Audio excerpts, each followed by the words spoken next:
রংপুরের এক বৃদ্ধ কৃষক প্রতিবছর একই দৃশ্য দেখেন। শুষ্ক মৌসুমে তিস্তার বুকে জেগে ওঠে বালুচর। নদী শুকিয়ে যায়, মাঠের ফসল পানির অভাবে মরে। তিনি আকাশের দিকে তাকিয়ে থাকেন, বৃষ্টির জন্য নয়, বরং সেই প্রতিশ্রুতির জন্য যা দশকের পর দশক ধরে শুনে আসছেন কিন্তু পূরণ হয়নি। তিস্তার পানি চাই, তিস্তাকে বাঁচাও। কিন্তু এই সরল দাবিটি কবে থেকে যেন আর সরল রইল না। এটি এখন দক্ষিণ এশিয়ার সবচেয়ে জটিল ভূরাজনৈতিক দাবার ছকের কেন্দ্র। একটি নদীকে ঘিরে মুখোমুখি দাঁড়িয়ে তিনটি দেশ। বাংলাদেশ চাইছে উন্নয়ন, চীন চাইছে কৌশলগত উপস্থিতি, আর ভারত দেখছে নিরাপত্তা ঝুঁকি। আর এই ত্রিভুজের মাঝখানে আটকে আছে রংপুরের সেই বৃদ্ধ কৃষকের স্বপ্ন। পররাষ্ট্রমন্ত্রী খলিলুর রহমান যখন বেইজিং সফরে গেলেন তখন অনেকেই ভেবেছিলেন এটা স্বাভাবিক কূটনৈতিক সফর, দুই দেশের মধ্যে নিয়মিত যোগাযোগের অংশ। কিন্তু এই সফরে একটি মুহূর্ত এলো যখন বাংলাদেশ আনুষ্ঠানিকভাবে জানালো তিস্তা বহুমুখী প্রকল্পে চীনের সহযোগিতা চাই। এই একটি বাক্য, কিন্তু এই বাক্যের প্রতিধ্বনি ছড়িয়ে পড়ল বেইজিং থেকে দিল্লি পর্যন্ত। নয়াদিল্লির সাউথ ব্লকে যারা বসে মনিটর করছিলেন বাংলাদেশের প্রতিটি কূটনৈতিক পদক্ষেপ, তারা নড়ে চড়ে বসলেন। কারণ এই ঘোষণা শুধু একটি প্রকল্পের বিষয় নয়, এটি একটি বার্তা। বাংলাদেশ এখন তার নিজের শর্তে সিদ্ধান্ত নিচ্ছে, প্রতিশ্রুতির উপর নয়, ফলাফলের উপর ভিত্তি করে। তিস্তাকে বুঝতে হলে আগে উত্তরবঙ্গকে বুঝতে হবে। লালমনিরহাট, নীলফামারী, রংপুর, কুড়িগ্রাম, গাইবান্ধা, এই জেলাগুলোর মানুষের জীবন তিস্তার সাথে অবিচ্ছেদ্যভাবে জড়িয়ে আছে। এই নদীর পানিতেই হয় ধান, এই নদীর সেচেই বাঁচে ক্ষেতের সরিষা, এই নদীর মাঝেই সংসার চলে লক্ষ লক্ষ মানুষের। কিন্তু প্রকৃতি এই নদীকে দুই রূপে চেনে। বর্ষা এসে ভয়াবহ, ফুলে ফেপে ওঠে, ভাঙে বাড়ি ঘর, ডুবিয়ে দেয় ফসলের মাঠ। আর শুষ্ক মৌসুমে সে মৃত, বালুচর জেগে ওঠে, পানি নেই, ফসল নেই। এই দুই চরমের মাঝে পিষ্ট উত্তরাঞ্চলের কৃষক। 2016 সালে যখন তিস্তা মহাপরিকল্পনার সমীক্ষা শুরু হলো তখন প্রথমবারের মতো একটি সুসংহত স্বপ্ন দেখা গেল। 2023 সালের প্রতিবেদনে বিস্তারিত রূপরেখা তৈরি হলো। প্রায় 102 কিলোমিটার নদী খনন করে তিস্তার গভীরতা বাড়ানো হবে। নদীর দুই পাড়ে 203 কিলোমিটার বাঁধ নির্মাণ করে ভাঙন রোধ করা হবে। পানি ধারণ ক্ষমতা বাড়িয়ে আধুনিক সেচ ব্যবস্থা গড়ে তোলা হবে। এই প্রকল্প বাস্তবায়িত হলে উত্তরাঞ্চলের কৃষিতে বিপ্লব আসবে, লক্ষ লক্ষ মানুষের জীবন বদলে যাবে। বন্যার ক্ষয়ক্ষতি কমবে, শুষ্ক মৌসুমেও কৃষক পানি পাবে। এই স্বপ্নটা বাস্তব, এই প্রয়োজনটা জরুরি। কিন্তু প্রকল্পের মানচিত্র যখন কূটনৈতিক টেবিলে পৌঁছালো তখন থেকেই শুরু হলো জটিলতা। তিস্তা নদী বাংলাদেশের উত্তরাঞ্চল দিয়ে প্রবাহিত হলেও এর বড় অংশ ভারতীয় সীমান্ত ঘেঁষা। আর এই ভৌগোলিক বাস্তবতাই দিল্লির মাথা ব্যথার মূল কারণ। ভারতের কৌশলবিদরা একটি বিষয়ে একমত, চীন কখনো শুধু উন্নয়ন প্রকল্প নিয়ে আসে না, তারা দীর্ঘমেয়াদে সেই অঞ্চলের প্রভাব তৈরি করে, উপস্থিতি জানান দেয় এবং সময়ের সাথে সেই উপস্থিতি কৌশলগত সুবিধায় রূপ নেয়। শ্রীলঙ্কার হাম্বানটোটা বন্দর, যেটি শেষ পর্যন্ত চীনকে 99 বছরের লিজ দিতে বাধ্য হয়েছিল কলম্বো। পাকিস্তানের গাওয়া-দেওয়ার, যেখানে চীন পাকিস্তান ইকোনমিক করিডোরের নামে চীনের কৌশলগত উপস্থিতি আরব সাগর পর্যন্ত বিস্তৃত হয়েছে। নেপাল, মালদ্বীপ, প্রতিটি জায়গায় ভারত একই উদ্বেগ প্রকাশ করেছে। তিস্তার ক্ষেত্রে এই উদ্বেগ আরও গভীর, কারণ লালমনিরহাট, নীলফামারী, রংপুর, এই অঞ্চলগুলো ভারতের চিকেন স্নেক করিডোরের খুব কাছাকাছি। চিকেন স্নেক, এই নামটা শুনলেই বোঝা যায় কতটা সংবেদনশীল। ভারতের উত্তর পূর্বাঞ্চলের 7টি রাজ্য, আসাম, মেঘালয়, মণিপুর, মিজোরাম, ত্রিপুরা, নাগাল্যান্ড, অরুণাচল, এই পুরো অঞ্চলকে ভারতের মূল ভূখণ্ডের সাথে যুক্ত করে রেখেছে মাত্র কয়েক কিলোমিটার চওড়া একটি সরু ভূমিপথ, শিলিগুড়ি করিডোর। এই করিডোরটি যদি কোনোভাবে বিপন্ন হয় তাহলে ভারতের উত্তর পূর্বাঞ্চল কার্যত বিচ্ছিন্ন হয়ে যাবে। এটা ভারতের জন্য কৌশলগত দুঃস্বপ্ন। এবং তিস্তা প্রকল্প এলাকা এই করিডোরের ঠিক পাশেই। দিল্লির নিরাপত্তা মহলে আরও কিছু আশঙ্কা উঠেছে, যদিও সেগুলো এখনও অনুমান ভিত্তিক। লালমনিরহাটের বিমান ঘাঁটি ঘিরে ভবিষ্যতে কোনো কৌশলগত ব্যবহার হতে পারে কিনা সেই প্রশ্ন নিরাপত্তা বিশ্লেষকদের মধ্যে উঠেছে। চীনের প্রকৌশলী নিরাপত্তা দল এবং প্রযুক্তিবিদদের দীর্ঘমেয়াদী উপস্থিতি কি শুধুই নির্মাণ কাজের জন্য থাকবে নাকি অন্য কিছুতে রূপ নেবে? এই প্রশ্নগুলো ভারতের কাছে তাত্ত্বিক নয়, এগুলো বাস্তব উদ্বেগ। আন্তর্জাতিক গণমাধ্যমে এই বিষয়ে আলোচনা সমালোচনা হয়েছে এবং সেই উদ্বেগের কারণেই দিল্লি চায়নি তিস্তায় চীন আসুক। এই গল্পের সবচেয়ে নাটকীয় অধ্যায়টি লেখা হয়েছিল শেখ হাসিনার শাসনের শেষ পর্বে। আওয়ামী লীগ সরকার দীর্ঘদিন ধরে চীনের সাথে তিস্তা প্রকল্প নিয়ে আলোচনা চালিয়ে গেছে। চীনের একাধিক প্রতিনিধি দল উত্তরাঞ্চল পরিদর্শন করেছে। চীনের রাষ্ট্রদূত নিজে সফর করেছেন সেই এলাকা। বেইজিং স্পষ্টভাবে আগ্রহ দেখিয়েছিল। সব ঠিকঠাক চলছিল, চুক্তির দিকে এগিয়ে যাচ্ছিল সবকিছু। তারপর হঠাৎ মোড় বদলালো। দিল্লির চাপ এবং কূটনৈতিক আশ্বাসের বিনিময়ে শেখ হাসিনা ঘোষণা দিলেন তিস্তা প্রকল্প ভারতই বাস্তবায়ন করবে। বেইজিং এই সিদ্ধান্তকে শুধু একটি প্রকল্প হারানো হিসেবে নেয়নি, নিয়েছিল রাজনৈতিক বার্তা হিসেবে। চীনের দৃষ্টিতে বাংলাদেশ শেষ মুহূর্তে ভারতের চাপের কাছে নতি স্বীকার করেছে। এর পরের ঘটনা আন্তর্জাতিক কূটনীতিতে ব্যাপক আলোচনার জন্ম দিয়েছে। শেখ হাসিনার ক্ষমতা হারানোর আগে তার চীন সফরে যে শীতল পরিবেশ লক্ষ্য করা গেছে, সেটি কূটনৈতিক মহলে অনেকের নজর কেড়েছে। প্রত্যাশিত উষ্ণতা মেলেনি, সফর সংক্ষিপ্ত হয়ে গেছে বলে আলোচনা হয়েছে। দুই দেশের শীর্ষ নেতৃত্বের পূর্ণাঙ্গ বৈঠক না হওয়া নিয়ে নানান বিশ্লেষণ তৈরি হয়েছে। অনেকেই মনে করেন তিস্তা ইস্যুতে বাংলাদেশের শেষ মুহূর্তের পিছু হটা চীনের মধ্যে গভীর অসন্তোষ তৈরি করেছিল। সেই অসন্তোষ কূটনৈতিক শীতলতায় রূপ নিয়েছিল। এটা কূটনীতির ভাষায় একটি বড় বার্তা। বাংলাদেশের রাজনৈতিক পরিবর্তনের পর নতুন বাস্তবতায় ইউনূস সরকার একটি ভিন্ন দৃষ্টিভঙ্গি নিয়ে বসল। প্রশ্নটা সহজ কিন্তু উত্তর জটিল। ভারত যদি বছরের পর বছর তিস্তার পানি বন্টন চুক্তি সই করতে না পারে, তাহলে কয়েক বিলিয়ন ডলারের উন্নয়ন প্রকল্প বাস্তবায়ন করবে কিভাবে? এই প্রশ্নের সৎ উত্তর দিল্লির কাছে নেই। তিস্তার পানি বন্টন চুক্তি নিয়ে ভারত বাংলাদেশ আলোচনা চলছে দশক ধরে। 2011 সালে প্রায় চূড়ান্ত হয়েছিল চুক্তি, কিন্তু পশ্চিমবঙ্গের মুখ্যমন্ত্রী মমতা বন্দ্যোপাধ্যায়ের আপত্তিতে আটকে গেছে সবকিছু। দিল্লির কেন্দ্রীয় সরকার চাইলেই এই চুক্তি করতে পারে না, কারণ পানির বিষয়ে রাজ্য সরকারের সম্মতি প্রয়োজন। এই রাজনৈতিক বাস্তবতা বাংলাদেশের নীতি নির্ধারকরা ভালো করেই জানেন এবং তারা এই সিদ্ধান্তে এসেছেন। ভারতের রাজনৈতিক সদিচ্ছা থাকলেও কাঠামোগত কারণে দিল্লি তিস্তায় কার্যকর অগ্রগতি দেখাতে পারবে না। সেই উপলব্ধি থেকেই নতুন হিসাব। চীনের কাছে আছে প্রযুক্তি, অর্থ আর অভিজ্ঞতা।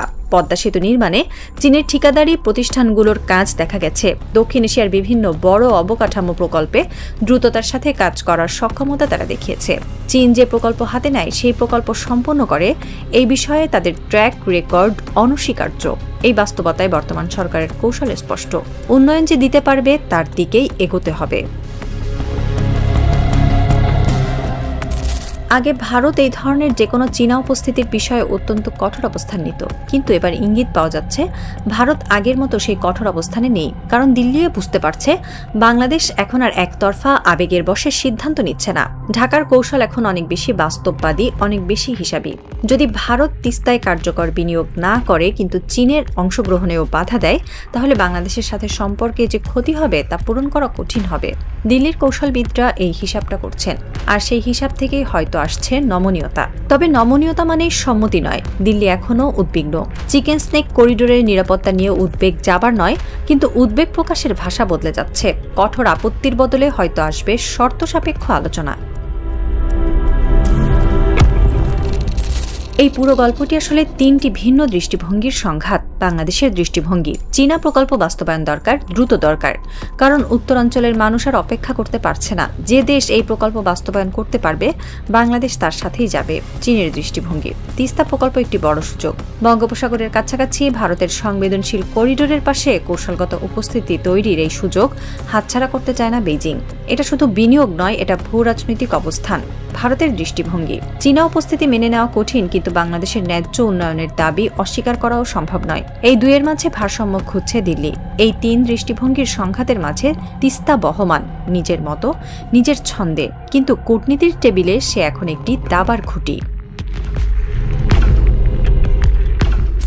পররাষ্ট্রমন্ত্রীর বেইজিং সফরের পর কূটনৈতিক মহলে এখন একটাই প্রশ্ন, পরবর্তী পদক্ষেপ কি? ধারণা করা হচ্ছে ভবিষ্যতে উচ্চ পর্যায়ের সফরে তিস্তা নিয়ে আরও বড় ধরনের সমঝোতা বা চুক্তি হতে পারে। যদি চীনের সাথে এই চুক্তি সত্যি চূড়ান্ত হয়, তাহলে দক্ষিণ এশিয়ার ভূ রাজনীতিতে একটি নতুন অধ্যায় শুরু হবে। তিস্তা তখন আর শুধু নদী থাকবে না, সে হয়ে উঠবে বাংলাদেশের কৌশলগত স্বাধীনতার প্রতীক। এই বার্তার প্রতীক যে ঢাকা এখন নিজের শর্তে সিদ্ধান্ত নেয়, কারো চাপে নয়। কিন্তু প্রশ্ন থেকে যায়, বাংলাদেশ কি এবার সত্যিই বহু বছরের এই অচল অবস্থা ভাঙতে পারবে, নাকি আবারও আঞ্চলিক শক্তির টানাপোড়েনে আটকে যাবে উত্তরাঞ্চলের মানুষের দীর্ঘদিনের স্বপ্ন? ভারত কি শেষ পর্যন্ত মেনে নেবে চীনের উপস্থিতি, নাকি নতুন কোনো কূটনৈতিক চাপে আবার ঘুরিয়ে দেবে সবকিছু? রংপুরের সেই বৃদ্ধ কৃষক এখনো অপেক্ষায়। শুষ্ক মৌসুমে তিস্তার বালুচরের দিকে তাকিয়ে তার চোখে প্রশ্ন, এবার কি পানি আসবে, এবার কি ফসল হবে?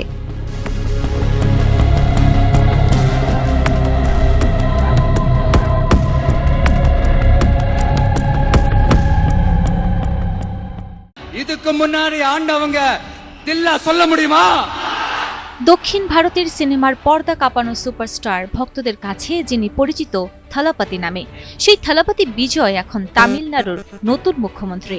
দীর্ঘদিনের অভিনয় ক্যারিয়ারে অসংখ্য ব্লকবাস্টার সিনেমা উপহার দেওয়া এই অভিনেতা এবার রাজনীতির ময়দানেও দেখালেন নিজের শক্তি। ডিএমকে ও এআইএডিএমকের দীর্ঘদিনের আধিপত্য ভেঙে তার দল টিভিকে পেয়েছে বড় জয়। আর সেই জয়ের পরই 51 বছর বয়সী বিজয় শপথ নেন তামিলনাড়ুর মুখ্যমন্ত্রী হিসেবে।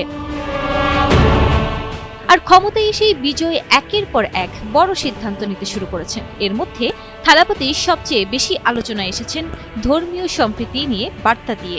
ধর্মীয় সম্প্রীতি বজায় রাখতে কঠোর বার্তায় বিজয় বলেন, মুসলিমদের উপর অত্যাচার করলে কোনো হিন্দুকেও ছাড় দেওয়া হবে না।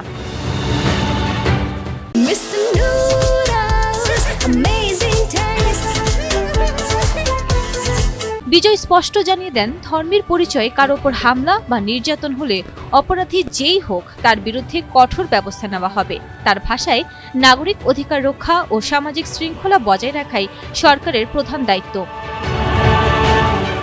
শুধু বক্তব্যই নয়, সিদ্ধান্তেও কঠোর অবস্থান নিয়েছেন তামিলনাড়ুর এই নতুন মুখ্যমন্ত্রী। ক্ষমতা গ্রহণের পর সামাজিক সংস্কারের অংশ হিসেবে বন্ধ করে দিয়েছেন 717টি সরকারি মদের দোকান। বিশেষ করে ধর্মীয় স্থান, শিক্ষা প্রতিষ্ঠান ও বাসস্ট্যান্ডের আশেপাশে থাকা টাসম্যাকের দোকানগুলো বন্ধের নির্দেশ দেন তিনি। এছাড়াও তিনি ঘোষণা দিয়েছেন বিনামূল্যে বিদ্যুৎ সুবিধা, নারী নিরাপত্তা বাহিনী গঠন এবং মাদক বিরোধী বিশেষ ইউনিট তৈরির মতো একাধিক জনকল্যাণমূলক উদ্যোগের। তবে তার এই সিদ্ধান্তগুলো নিয়ে আলোচনা যেমন হচ্ছে, তেমনি তৈরি হচ্ছে বিতর্ক। বিশেষ করে মদের দোকান বন্ধের ফলে রাজস্ব ঘাটতির আশঙ্কা করছেন বিশ্লেষকরা। তবুও অনেকের মতে থালাপতি বিজয়ের এই নতুন রাজনৈতিক অধ্যায় তামিলনাড়ুর রাজনীতিতে বড় পরিবর্তনের ইঙ্গিত দিচ্ছে। כמוכם, גם אני ורעייתי הזדעזענו לשמוע על הניסיון. বেনিয়ামিন নেতানিয়াহু অভিযোগ করেছেন, পাকিস্তান বট ফার্ম ও ভুয়া সামাজিক যোগাযোগ মাধ্যম অ্যাকাউন্ট ব্যবহার করে যুক্তরাষ্ট্র ও ইসরায়েলের সম্পর্ক দুর্বল করার চেষ্টা করছে। তার দাবি এটি একটি পরিকল্পিত তথ্যযুদ্ধের অংশ। গত 10 মে সম্প্রচারিত সিবিএস এর জনপ্রিয় অনুষ্ঠান 60 মিনিটসে দেওয়া সাক্ষাৎকারে নেতানিয়াহু বলেন, বাস্তব যুদ্ধের পাশাপাশি এখন ডিজিটাল মাধ্যমেও একটি গোপন যুদ্ধ চলছে। তিনি জানান, কয়েকটি দেশ সমন্বিতভাবে সামাজিক যোগাযোগ মাধ্যমে বিভ্রান্তিকর তথ্য ছড়িয়ে যুক্তরাষ্ট্র ও ইসরায়েলের মধ্যে ঐক্য নষ্ট করার চেষ্টা করছে। নেতানিয়াহুর মতে, ভুয়া অ্যাকাউন্ট ও বট ব্যবহার করে অনলাইনে জনমত প্রভাবিত করা হচ্ছে এবং ইসরায়েল বিরোধী প্রচারণা চালানো হচ্ছে। তবে পাকিস্তানের পক্ষ থেকে এই অভিযোগের বিষয়ে এখনও আনুষ্ঠানিক কোনো প্রতিক্রিয়া জানানো হয়নি।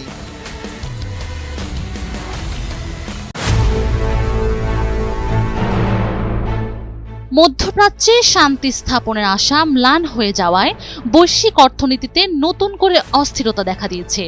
আর এর সরাসরি প্রভাবে আন্তর্জাতিক বাজারে মার্কিন ডলার ও জ্বালানি তেলের দাম বাড়লেও বড় ধরনের পতন ঘটেছে স্বর্ণের দামে।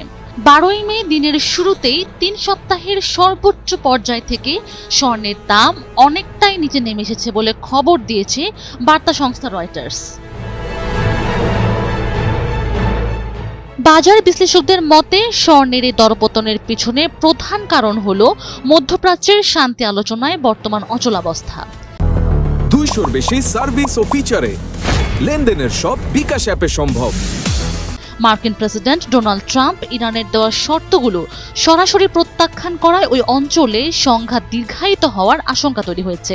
এর ফলে গুরুত্বপূর্ণ নৌপথ হরমুজ প্রণালী বন্ধ থাকায় বিশ্ববাজারে জ্বালানি তেলের দাম ঊর্ধ্বমুখী। তেলের এই দাম বৃদ্ধি মুদ্রাস্ফীতির ঝুঁকি বাড়িয়ে দিচ্ছে, যা পরোক্ষভাবে সুদের হার কমার সম্ভাবনাকে কমিয়ে দিয়েছে।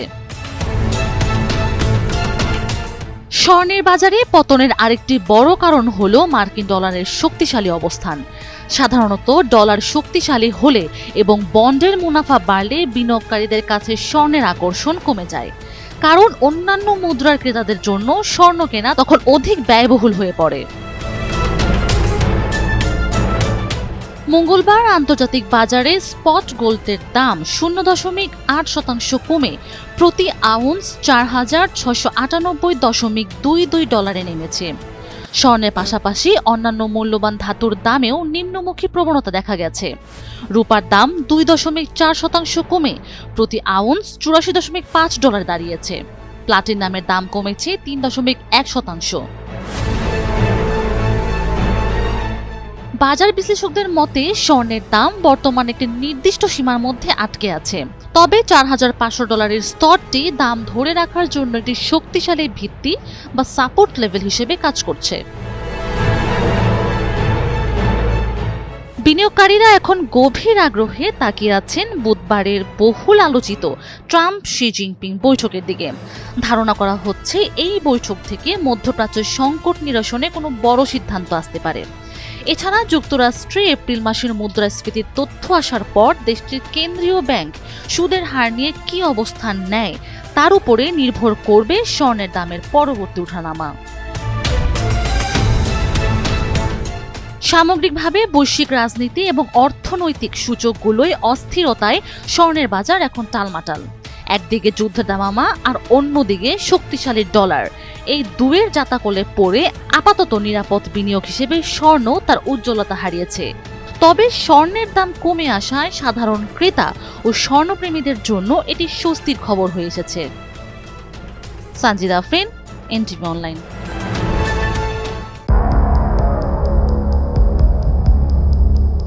এক চাঞ্চল্যকর তথ্য বিশ্ব রাজনীতির সমীকরণ বদলে দিতে পারে।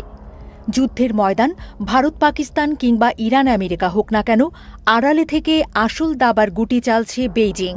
ভারতের অপারেশন সিন্দুর থেকে শুরু করে মধ্যপ্রাচ্যের উত্তাপ সবটাই যেন চীনের সামরিক শক্তির টেস্ট ড্রাইভ। কিন্তু কেন এই অতিতৎপরতা? কি শিখছে জিনপিং প্রশাসন? 2005 জুন মাসের সেই রুদ্ধশ্বাস কয়েকটা দিন, ভারত পাকিস্তান আকাশসীমায় যখন বারুদের গন্ধ, ঠিক তখনই নেপথ্যে সক্রিয় ছিল চীন। সাউথ চায়না মর্নিং পোস্টের তথ্যানুযায়ী পাকিস্তানি যুদ্ধবিমান ও ক্ষেপণাস্ত্র সামলাতে সরাসরি কারিগরি সহায়তা দিয়েছে বেইজিং। উদ্দেশ্য একটাই, ভারতের শক্তিশালী এয়ার ডিফেন্স বা আকাশ প্রতিরক্ষা ব্যবস্থার নারী নক্ষত্র বুঝে নেওয়া। ভারতের হাতে থাকা S-400 মতো ঘাতক সিস্টেম কিভাবে কাজ করে তা এখন চীনের হাতের মুঠোয়। অন্যদিকে ইরান বনাম আমেরিকা দ্বন্দ্বে চীন যেন এক মনোযোগী ছাত্র। মার্কিন প্যাট্রিয়ট ও থার্ড মিসাইল ডিফেন্স সিস্টেমগুলো কতটা চাপ সইতে পারে তা খুঁটিয়ে দেখছে তারা। ড্রোন ও ক্ষেপণাস্ত্রের ঝাঁকে ঝাঁকে আক্রমণে মার্কিন প্রতিরক্ষা ব্যবস্থা কি ভেঙে পড়তে পারে? এই উত্তরই খুঁজছে চীন, যাতে ভবিষ্যতে তাইওয়ান সংকটে আমেরিকাকে টেক্কা দেয়া যায়। ইরানের তৈরি সস্তা শাহেদ ড্রোনের সাফল্য দেখে চীন রোমাঞ্চিত। যুদ্ধের ময়দানে যেখানে কোটি কোটি টাকার মিসাইল খরচ করে কয়েক লক্ষ টাকার ড্রোন ধ্বংস করতে হচ্ছে, সেখানেই লুকিয়ে রয়েছে চীনের ভবিষ্যৎ পরিকল্পনা। বিশেষজ্ঞরা বলছেন, বেইজিং এখন তাদের নিজস্ব লুকাস ড্রোন প্রযুক্তিতে শান দিচ্ছে। কম খরচে শত্রুর আকাশ প্রতিরক্ষা ব্যবস্থাকে ব্যস্ত রেখে মূল হামলা চালানোর কৌশল শিখছে তারা।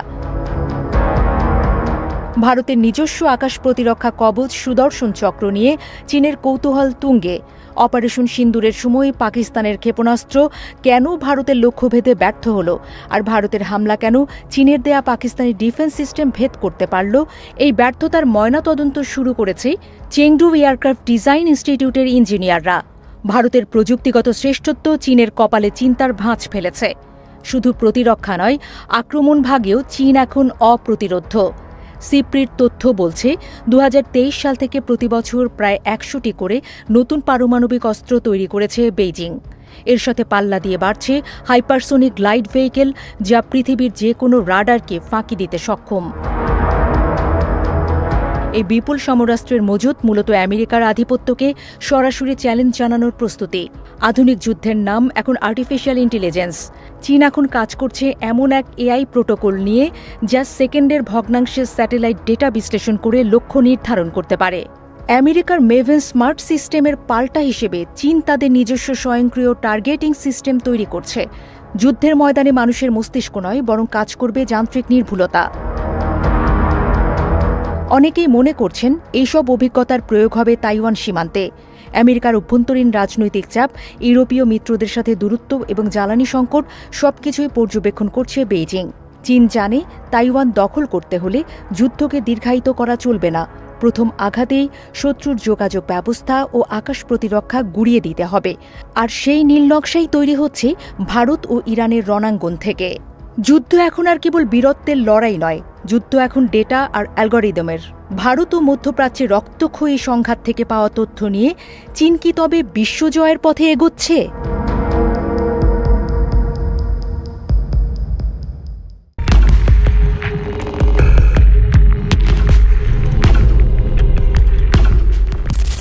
হিমালয়ের উপরে আলো পড়ছিল ধীরে ধীরে। পাহাড়ের শহর ঘুম ভাঙাচ্ছিল চায়ের দোকানের ধোঁয়া, মোটরসাইকেলের শব্দ আর সরকারি দপ্তরের ব্যস্ততায়। কিন্তু শহরের ভেতরে ক্ষমতার করিডোরে এক অদ্ভুত নীরবতা নেমে এসেছিল। নেপালের প্রধানমন্ত্রী বালেন শাহের দপ্তরে তখন একটি বার্তা পৌঁছেছে। বার্তাটি দীর্ঘ নয়, ভাষাও খুব জটিল নয়, কিন্তু তার রাজনৈতিক ওজন ছিল পাহাড়ের মতো ভারী। ভারতের পররাষ্ট্র সচিব কাঠমান্ডুতে এসেছেন, কূটনৈতিক বৈঠক হওয়ার কথা। সাধারণ নিয়মে ছোট দেশ বড় প্রতিবেশীর প্রতিনিধি এলে হাসি মুখে দরজা খুলে দেয়, চেয়ার এগিয়ে দেয়, ক্যামেরার সামনে হাত মেলায়। তারপর প্রেস বিজ্ঞপ্তিতে লেখা হয় 2 দেশের সম্পর্ক আরও জোরদার করার অঙ্গীকার। কিন্তু বালেন শাহ সেই চেনা নাটকটায় ঢুকলেন না। ভারতীয় সংবাদ মাধ্যমের সাম্প্রতিক প্রতিবেদনে দাবি করা হয়েছে তিনি ভারতের পররাষ্ট্র সচিব বিক্রম মিস্ত্রির সঙ্গে বৈঠকে বসতে চাননি, বরং নেপাল ভারত সম্পর্ক নিয়ে আলোচনা হলে তার রাজনৈতিক পর্যায়ে প্রধানমন্ত্রী টু প্রধানমন্ত্রী পর্যায়ে হওয়া উচিত এমন অবস্থান নিয়েছেন বলে রিপোর্ট করা হয়েছে। এই একটি সিদ্ধান্তেই যেন কেঁপে ওঠে দক্ষিণ এশিয়ার কূটনৈতিক অভ্যাস। কারণ এখানে প্রশ্নটি শুধু একটি বৈঠক বাতিলের নয়, প্রশ্নটি হলো একটি ছোট দেশ কি বড় প্রতিবেশীকে বলতে পারে এই পর্যায়ে নয় সমান মর্যাদায় কথা হবে? একটি তরুণ নেতৃত্ব কি পুরনো শক্তিকে চোখে চোখ রেখে বলতে পারে প্রোটোকল মানুন? একটি রাষ্ট্র কি ভৌগোলিকভাবে ছোট হয়েও মানসিকভাবে বড় হতে পারে? আর এই প্রশ্ন যখন কাঠমান্ডুর পাহাড় থেকে নেমে গঙ্গা ব্রহ্মপুত্রের বদ্বীপে এসে দাঁড়ায়, তখন আমাদের বুকের ভেতরেও আরেকটি প্রশ্ন ধাক্কা দেয়। নেপাল পারলে বাংলাদেশ কেন পারে না? বালেন শাহের গল্পটা দক্ষিণ এশিয়ার রাজনীতিতে এক অদ্ভুত ব্যতিক্রম। তিনি ঐতিহ্যগত রাজপরিবারের সদস্য নন, পুরনো কোনো রাজনৈতিক পরিবারের উত্তরাধিকারীও নন। তিনি ছিলেন একজন ইঞ্জিনিয়ার, র্যাপার, কাঠমান্ডুর মেয়র, তারপর নেপালের তরুণ রাজনীতির এক বিস্ফোরক মুখ। ব্রিটানিকার প্রোফাইল অনুযায়ী বালেন্দ্র বা বালেন শাহ 1990 সালের 27 এপ্রিল জন্মগ্রহণ করেন। তিনি কাঠমান্ডুর মেয়র ছিলেন 2022 থেকে 2026 সাল পর্যন্ত এবং পরে 2026 সালের মার্চে নেপালের প্রধানমন্ত্রী হন। এখানেই বালেন শাহকে বোঝার শুরু, কারণ তিনি শুধু একজন নেতা নন, তিনি একটি রাজনৈতিক মনস্তত্ত্বের নাম। সেই মনস্তত্ত্ব হলো পুরনো দল, পুরনো বংশ, পুরনো আনুগত্য আর পুরনো ভয় থেকে বেরিয়ে আসা নতুন প্রজন্মের রাজনীতি। নেপালের তরুণরা বহু বছর ধরে দেখেছে দুর্নীতি, অস্থিরতা, ভাঙা জোট, ব্যর্থ সরকার, ভারত চীন টানাপোড়েনে নিজেদের দেশকে দাবার ঘুঁটি হয়ে যেতে।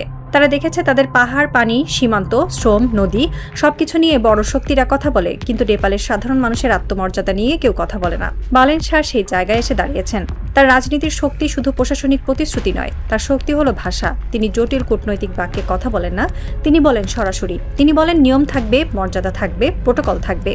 নেপাল ছোট দেশ হতে পারে, কিন্তু মাথা নিচু করা দেশ নয়।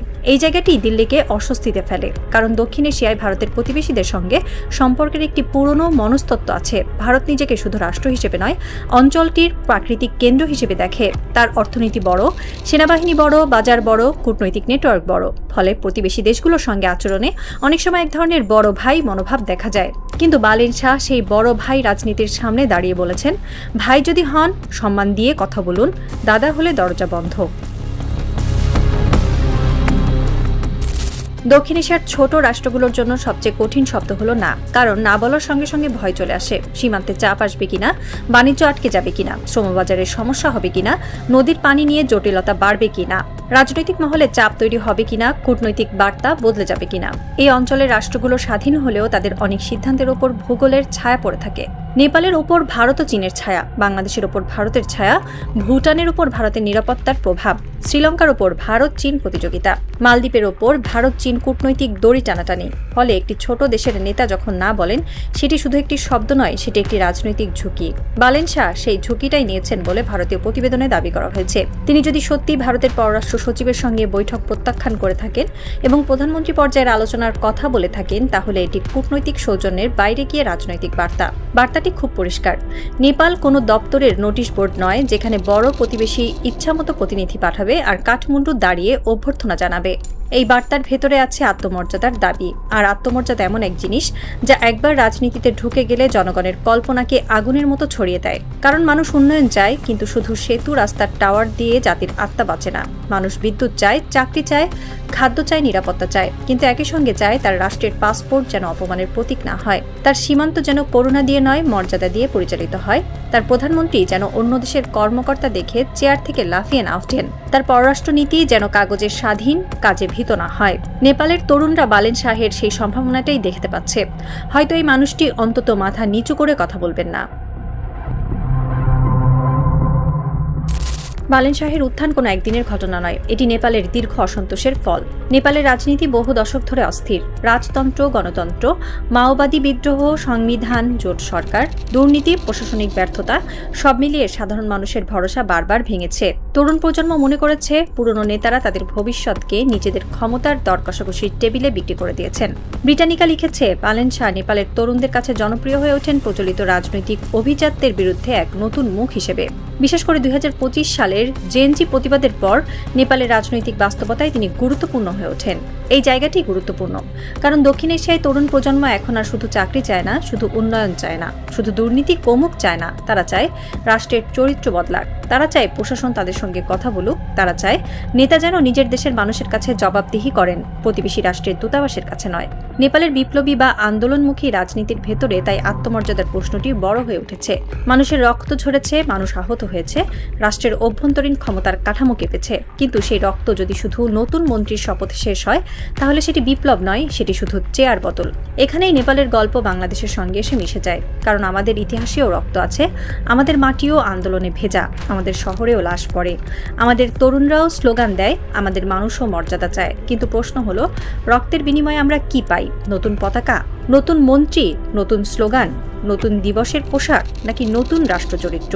এই প্রশ্নটাই সবচেয়ে অস্বস্তিকর। বাংলাদেশের সীমান্তে মৃত্যুর গল্প নতুন নয়, প্রতিবার ঘটনা ঘটে। প্রথমে খবর আসে সীমান্তে গুলি, তারপর আসে নাম, বয়স, গ্রাম, পেশা, কারো ছেলে, কারো ভাই, কারো বাবা, তারপর আসে সরকারি ভাষা, গভীর উদ্বেগ, নিন্দা, তদন্তের আহ্বান, ফ্ল্যাগ মিটিং, মরদেহ ফেরত। এরপর কিছুদিন আলোচনায় থাকে, তারপর আরেকটি ঘটনা আসে, পুরনো লাশ নতুন লাশের ভিড়ে হারিয়ে যায়। শীত এলে আমরা যেমন পুরনো কাঁথা বের করি, সীমান্তে লাশ এলে রাষ্ট্র যেন তেমনই পুরনো বিবৃতি বের করে দেয়। ভাষা বদলায় না, ব্যাকরণ বদলায় না, শুধু নাম বদলায়, জেলা বদলায়, পরিবার বদলায়, কান্না বদলায়, কিন্তু রাষ্ট্রের স্বর বদলায় না। এখানেই বাংলাদেশের সমস্যাটি গভীর। আমরা উন্নয়ন নিয়ে গর্ব করি, আমাদের সেতু আছে, মেট্রো রেল আছে, বিদ্যুৎ কেন্দ্র আছে, স্যাটেলাইট আছে, রপ্তানি আছে, রেমিটেন্স আছে, কিন্তু রাষ্ট্রের মর্যাদার প্রশ্নে কি আমাদের কণ্ঠস্বর একইভাবে দৃঢ়?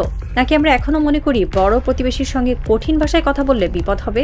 প্রশ্নটি ভারত বিরোধিতার নয়, প্রশ্নটি রাষ্ট্রের মর্যাদার। প্রতিবেশীর সঙ্গে ভালো সম্পর্ক দরকার, কিন্তু ভালো সম্পর্ক কি চুপচাপ অপমান সহ্য করার নাম? কূটনীতি কি শুধু হাসি মুখে ছবি তোলা, নাকি কূটনীতি হলো কঠিন প্রশ্ন ভদ্র অথচ দৃঢ় ভাষায় তোলা? বাংলাদেশের সাধারণ মানুষ যখন সীমান্তে বারবার একই গল্প দেখে, তখন তাদের মনে প্রশ্ন জাগে, আমাদের জীবনের দাম কত? আমাদের পাসপোর্টের সম্মান কত? আমাদের রাষ্ট্রের কণ্ঠস্বর কত দূর যায়? আর এই প্রশ্নের উত্তর যদি শুধু প্রেস বিজ্ঞপ্তি হয়, তাহলে মানুষ একদিন প্রেস বিজ্ঞপ্তির ভাষাকেও অবিশ্বাস করতে শুরু করে। বাংলাদেশ ভারত সম্পর্ক বহুমাত্রিক। ইতিহাস আছে, মুক্তিযুদ্ধের স্মৃতি আছে, বাণিজ্য আছে, নদী আছে, সীমান্ত আছে, নিরাপত্তা আছে, সংস্কৃতি আছে। এই সম্পর্ককে এক লাইনে বিচার করা যায় না, কিন্তু এই সম্পর্কের একটি অস্বস্তিকর দিকও আছে, ক্ষমতার অসমতা। ভারত বড় রাষ্ট্র, জনসংখ্যা বড়, অর্থনীতি বড়, সামরিক সক্ষমতা বড়, আন্তর্জাতিক প্রভাব বড়। বাংলাদেশ তার তুলনায় ছোট, কিন্তু গুরুত্বহীন নয়। বাংলাদেশ একটি ভূকৌশলগত রাষ্ট্র।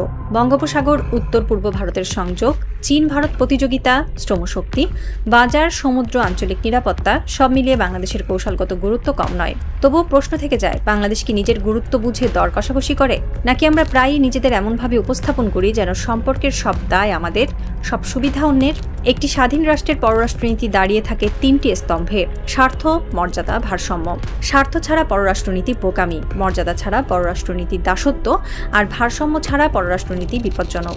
বাংলাদেশের দরকার ভারত বিরোধী আবেগ নয়, দরকার রাষ্ট্রীয় আত্মবিশ্বাস, দরকার এমন কূটনীতি যেখানে দিল্লির সঙ্গে কথা হবে বন্ধুর মতো, কিন্তু ভৃত্যের মতো নয়, যেখানে সীমান্ত হত্যা নিয়ে প্রতিবাদ হবে নিয়মিত, তথ্য নির্ভর, আন্তর্জাতিক ফোরামে ধারাবাহিক, যেখানে নদী নিয়ে আলোচনায় শুধু অপেক্ষা নয়, বিকল্প কৌশল থাকবে, যেখানে বাণিজ্যে শুধু আমদানি নয়, ন্যায্যতার প্রশ্ন থাকবে, যেখানে নিরাপত্তা সহযোগিতায় শুধু অন্যের উদ্বেগ নয়, বাংলাদেশের নাগরিকের জীবনও অগ্রাধিকার পাবে।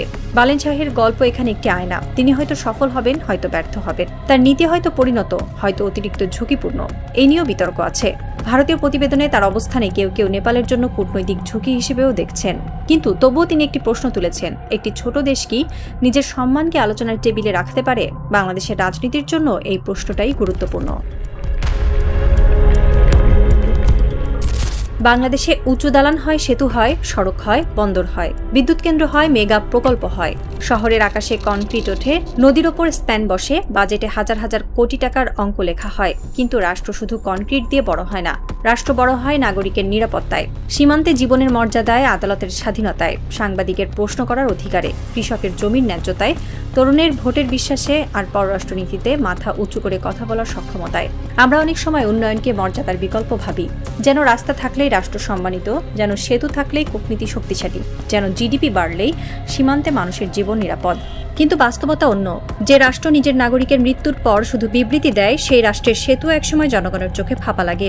যে রাষ্ট্র প্রতিবেশীর সঙ্গে কঠিন প্রশ্ন তুলতে ভয় পায়, সেই রাষ্ট্রের উন্নয়নের পোস্টারও একসময় দেয়ালের রং হয়ে যায়। মানসিকতার দালান যদি বাঁশের হয়, তাহলে কনক্রিটের দালানও জাতিকে আত্মবিশ্বাস দিতে পারে না।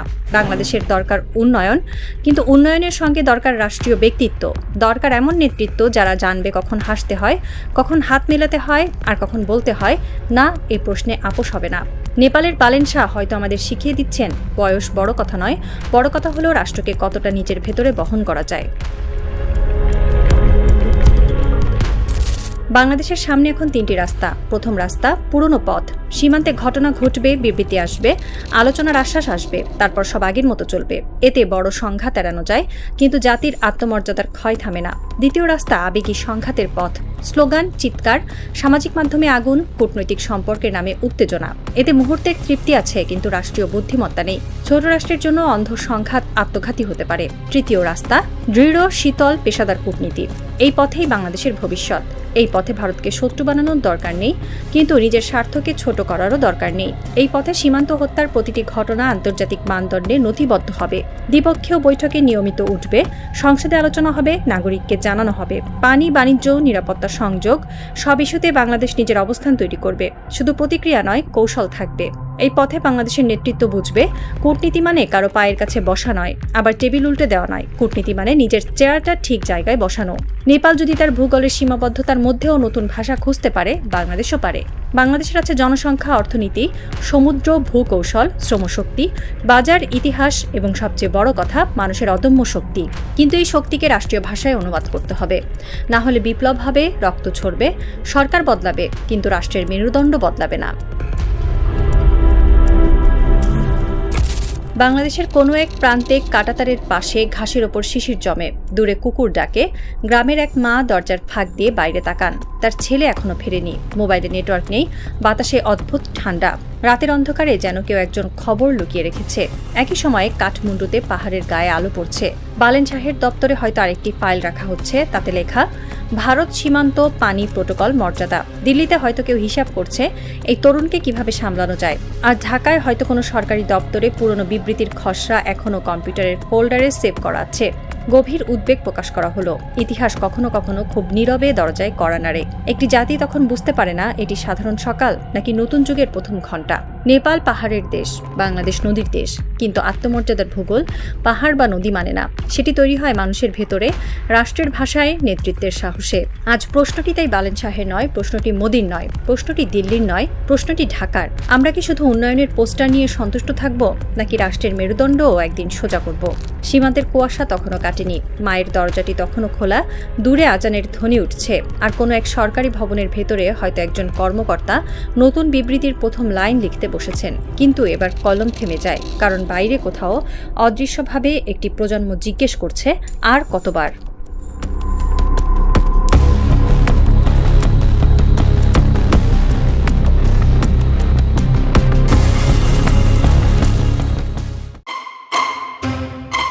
তুরস্কে ঘটে গেছে এক ভয়ঙ্কর কিন্তু অবিশ্বাস্য ঘটনা।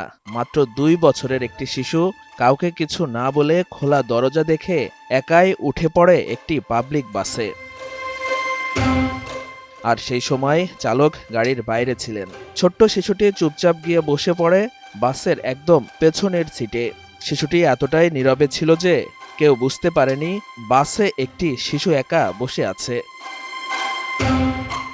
কিছুক্ষণ পর বাস চালক ভেতর থেকে কান্নার শব্দ শুনতে পান। প্রথমে তিনি অবাক হয়ে যান, বাসের ভেতরে কান্না কেন? পরে পুরো বাস খুঁজে তিনি দেখতে পান এক কোণে বসে আছে ছোট্ট সেই শিশু। ঘটনা বুঝতে পেরে সঙ্গে সঙ্গেই বাস থামান চালক। এরপর নিরাপদভাবে শিশুটিকে তার পরিবারের কাছে ফিরিয়ে দেওয়ার জন্য আবার ফিরে যান এবং সুস্থভাবে তাকে ফিরিয়ে দিয়ে আসেন। ভয়ঙ্কর এই ঘটনা শেষ পর্যন্ত নিরাপদে শেষ হলেও পুরো তুরস্ক জুড়ে এটি ব্যাপক আলোচনা জন্ম দিয়েছে। অনেকেই বলছেন মাত্র কয়েক সেকেন্ডের অসাবধানতাই ছোট্ট শিশুদের বড় বিপদের মুখে ফেলতে পারে। সামাজিক যোগাযোগ মাধ্যমে চলছে তুমুল আলোচনা। কেউ বাস চালকের দ্রুত সিদ্ধান্তের প্রশংসা করছেন, আবার কেউ শিশুদের নিরাপত্তা ও অভিভাবকদের সচেতনতার বিষয়টি সামনে আনছেন।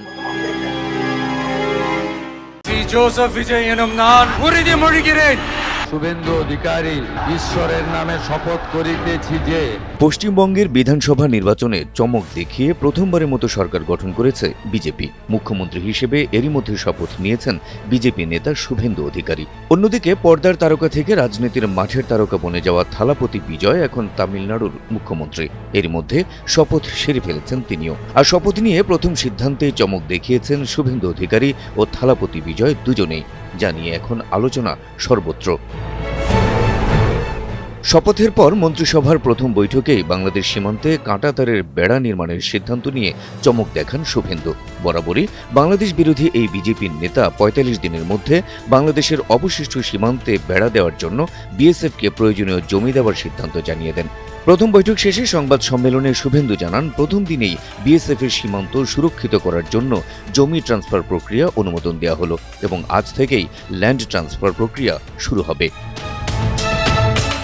শুভেন্দুর এই সিদ্ধান্তের মধ্য দিয়ে বাংলাদেশের সঙ্গে অরক্ষিত সীমান্তে কাঁটাতারের বেড়া নির্মাণ সম্পন্ন না হওয়া নিয়ে ভারতের রাজনৈতিক অঙ্গনে যে বিতর্ক চলছিল তার আপাতত অবসান হলো বলে মনে করছেন দেশটির রাজনৈতিক বিশ্লেষকরা। সেই সাথে নির্বাচনের আগে দেওয়া প্রতিশ্রুতি বাস্তবায়নেও এক ধাপ এগিয়ে গেল বিজেপি। কিছুটা হাঁপ ছেড়ে বাঁচলেন শুভেন্দু অধিকারী নিজেও। এদিকে তামিলনাড়ুর মুখ্যমন্ত্রীর চেয়ারে বসে প্রথম সিদ্ধান্তেই চমক দেখালেন দক্ষিণের সুপারস্টার জোসেফ বিজয় ওরফে থালাপতি বিজয়। প্রথম দিনেই তিনি রাজ্যের মন্দির, স্কুল ও বাস স্ট্যান্ডের ৫০০ মিটারের মধ্যে অবস্থিত ৭১৭টি সরকারি মদের দোকান বন্ধের নির্দেশ দিয়েছেন। আগামী ২ সপ্তাহের মধ্যে এই নির্দেশ কার্যকর করার সময়সীমাও বেঁধে দিয়েছেন তিনি। এনডিটিভি জানায়, নির্বাচনের আগে মদমুক্ত তামিলনাড়ু গড়ার যে অঙ্গীকার করেছিলেন বিজয়, এই পদক্ষেপটি তারই প্রথম ধাপ। সরকারি তথ্য অনুযায়ী বর্তমানে রাজ্যে ৪,৭৬৫টি মদের দোকান রয়েছে, যার মধ্যে মন্দির সংলগ্ন ২৭৬টি, শিক্ষা প্রতিষ্ঠানের কাছে ১৮৬টি ও বাস স্ট্যান্ডের কাছে ২৫৫টি দোকান বন্ধ করার নির্দেশনা দেওয়া হয়েছে। যদিও মদের দোকানগুলো বন্ধ হলে তামিলনাড়ু সরকার প্রায় ৫০,০০০ কোটি টাকার রাজস্ব হারাবে, তবু জনস্বার্থে এবং সামাজিক অবক্ষয় রোধে এই কঠোর সিদ্ধান্ত নিয়েছেন থালাপতি। মুখ্যমন্ত্রী হিসেবে বিজয়ের এই অ্যাকশন তামিলনাড়ুর রাজনীতিতে এক নতুন যুগের সূচনা করল বলে মনে করছেন তার সমর্থকরা। শুভেন্দু অধিকারী এবং থালাপতি বিজয় দুজনই প্রথমবার মুখ্যমন্ত্রী হয়েছেন। দুজন দুই দলের প্রতিনিধিত্ব করলেও দায়িত্ব নিয়ে নিজেদের প্রথম নেওয়া সিদ্ধান্তেই আলোচনার জন্ম দিয়েছেন তারা। দিচ্ছেন নিজেদের রাজ্যের ভালো মন্দের প্রশ্নে কোনো আপোষ না করার ইঙ্গিত। আর এতে খুশি এই দুই মুখ্যমন্ত্রীর কর্মী ও সমর্থকরাও। Habib Rasel, NTV online.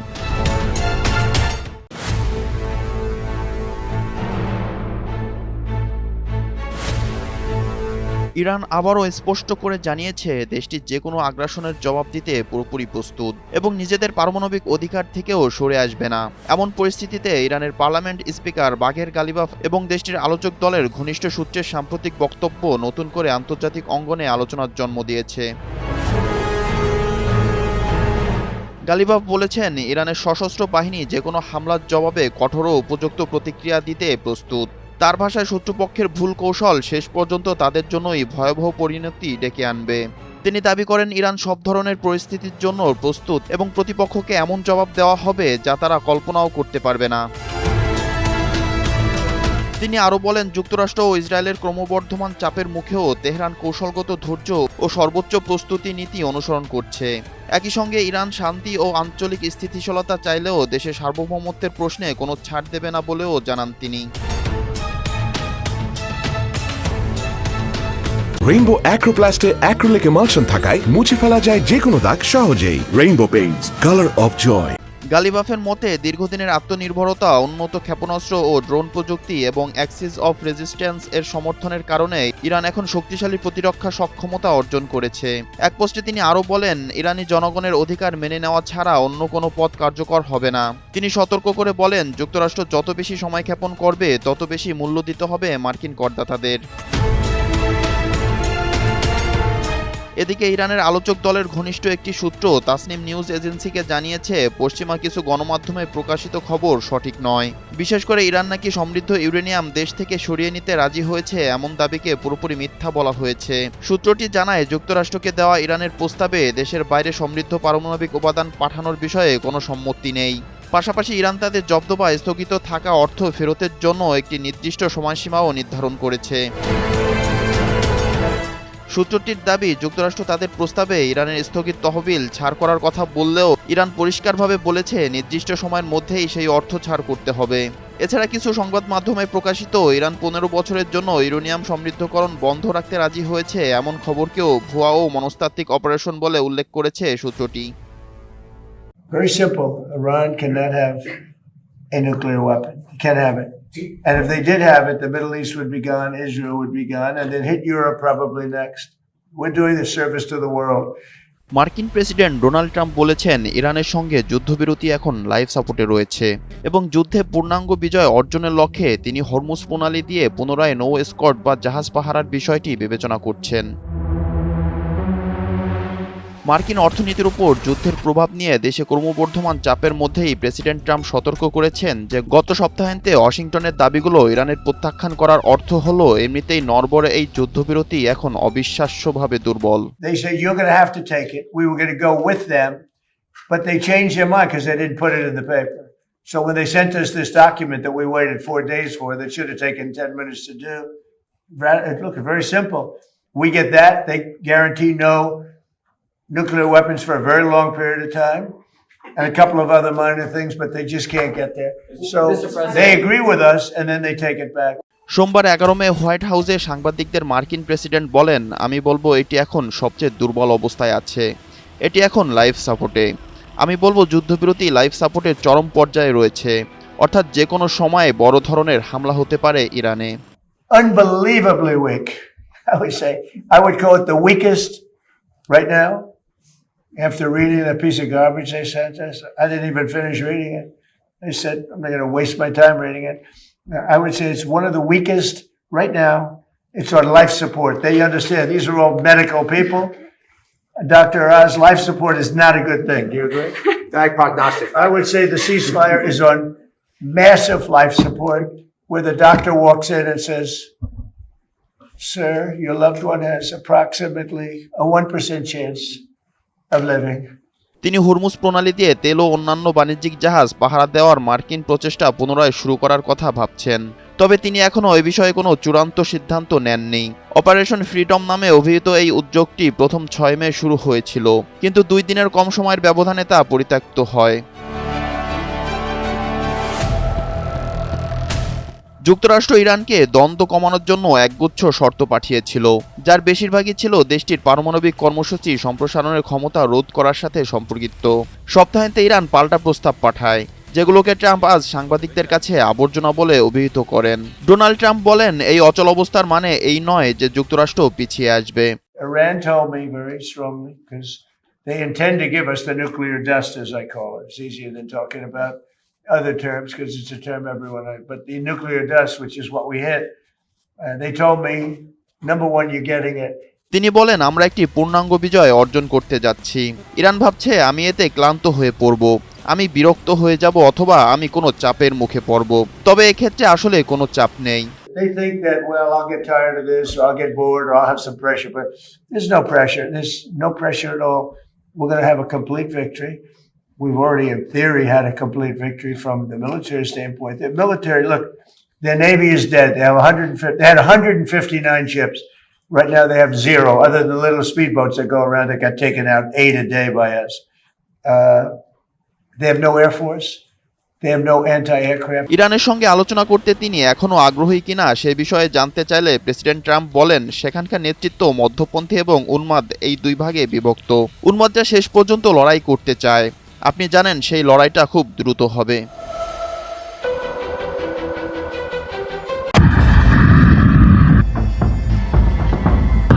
মধ্যপ্রাচ্যে সাম্প্রতিক যুদ্ধে আরব দেশগুলোতে ব্যাপকভাবে ড্রোন ও মিসাইল হামলা চালিয়েছে ইরান।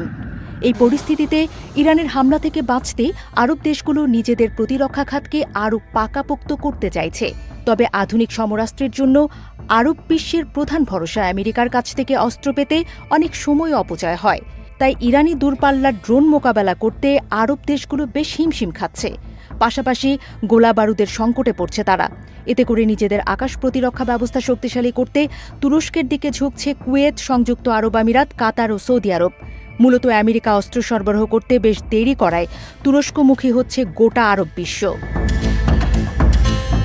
রিপোর্ট অনুযায়ী সম্প্রতি ইরানের দূরপাল্লার ড্রোন হামলায় গালফ অঞ্চলের কয়েকটি রাডার ও প্রতিরক্ষা স্থাপনা ব্যাপকভাবে ক্ষতিগ্রস্ত হয়েছে। ফলে ইরানের সম্ভাব্য হামলার সামনে টিকে থাকাই তাদের জন্য নতুন চ্যালেঞ্জ হয়ে দাঁড়িয়েছে। এর উপর আমেরিকার কাছ থেকে প্যাট্রিয়ট ও থার্ড সহ আধুনিক প্রতিরক্ষা ব্যবস্থা পাওয়ার ক্ষেত্রে দীর্ঘ সময় লাগছে। এই সরবরাহ বিলম্বের কারণে গালফ দেশগুলো বিকল্প উৎস হিসেবে তুরস্ককে বিবেচনা করছে। তুরস্ক তুলনামূলক দ্রুত অস্ত্র সরবরাহ ও যৌথ উৎপাদনের সুযোগ দিচ্ছে। ফলে আমেরিকাকে ফেলে এখন তুরস্কের অস্ত্র কিনতে মরিয়া হয়ে উঠেছে আরব বিশ্ব। কুয়েত ইতিমধ্যেই তুর্কি প্রতিরক্ষা কোম্পানিগুলোর সঙ্গে সরকারি পর্যায়ে চুক্তি প্রক্রিয়া শুরু করেছে। বিশেষভাবে তারা তুরস্কের তৈরি ড্রোন ও হিজার আকাশ প্রতিরক্ষা ব্যবস্থার প্রতি আগ্রহ দেখাচ্ছে। এর আগেও 2023 সালে তুরস্কের ড্রোন কিনেছিল কুয়েত। অন্যদিকে সৌদি আরব ও কাতার তুরস্কের এন্ট্রি ড্রোন সিস্টেম কেনার দিকে অগ্রসর হচ্ছে। এগুলোর মধ্যে রয়েছে অ্যাসেলসান ও কোরকুত 100x25 এন্ট্রি ড্রোন সিস্টেম। এসব সিস্টেম ছোট ড্রোন প্রতিরোধে কার্যকর। ইরাকও একই ধরনের তুর্কি আকাশ প্রতিরক্ষা ব্যবস্থা কেনার পরিকল্পনা করছে বলে তথ্য পাওয়া গেছে। তবে তুরস্কের বর্তমান প্রতিরক্ষা প্রযুক্তি এখনও ইরানের ব্যালিস্টিক ক্ষেপণাস্ত্র প্রতিরোধে সম্পূর্ণ সক্ষম নয়। বর্তমানে ব্যালিস্টিক ক্ষেপণাস্ত্র প্রতিরোধে সাইপার নামের দীর্ঘপাল্লার ডিফেন্স সিস্টেম উন্নয়ন করছে তুরস্ক। তবে এটি বাজারে আনতে আরও কয়েক বছর সময় লাগতে পারে। এরপরেও তুরস্কের ডিফেন্স সিস্টেমের উপর আরব দেশগুলোর আগ্রহ ক্রমেই বাড়ছে।